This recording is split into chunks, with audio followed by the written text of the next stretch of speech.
आम्हाला मार्गदर्शन केलेलं आहे. आमचं लहानपण खूप छान गेलेलं आहे या शाळेमध्ये.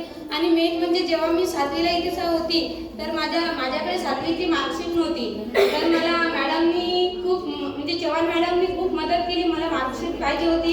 जेव्हा माझा इंटरव्ह्यू होता मंगरुळला, माझी मदतनीस या पदावर कार्यवाही म्हणजे कागदपत्राची कमतरता होती माझ्या 7वीच्या मार्कशीटसाठी. तर मला चव्हाण मॅडमनं खूप मदत केली आणि त्यांनी फोनवरच मला सांगितले की बा तुम्ही अशी एक हे आणा. मी तशीच मंगरुळपीरवरून एक हे आणली होती मार्कशीट बनवून, जेव्हा 7वीची अवेलेबल होती तशी.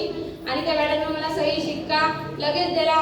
त्यांच्यामुळे मला खूप मदत झालेली आहे. आणि मी त्यांच्यामुळे या 7वीच्या मार्कशीटमुळे अंगणवाडीवर कार्यरत आहे मदतनीस या पदावर.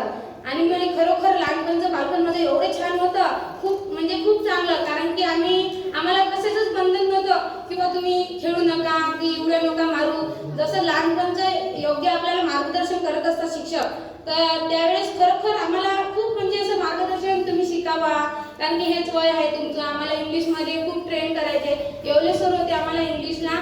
तुटकी का होईना म्हणे, पण तुम्ही रोजचे 5 शब्द 10 शब्द रोज पाठ करायचे. आणि तुम्हाला सराव करून की बोलता चुकाल तरच घडाल. आणि मी कधी बोलायची इंग्लिशमध्ये, एवढी परफेक्ट इंग्लिश नाही यायची आम्हाला, पण तरी सुद्धा त्यांनी चुकू द्यावा. चुकल्यावर शिकशाल घडाल, कारण की चुकाल तरच शिकाल, हे एवढे सर नेहमी म्हणायचे. आणि मी त्यांचे खूप आभारी आहे की त्यांनी आम्हाला खूप चांगलं मार्गदर्शन केले, आम्हाला घडवलं. त्यांचे मी खूप आभार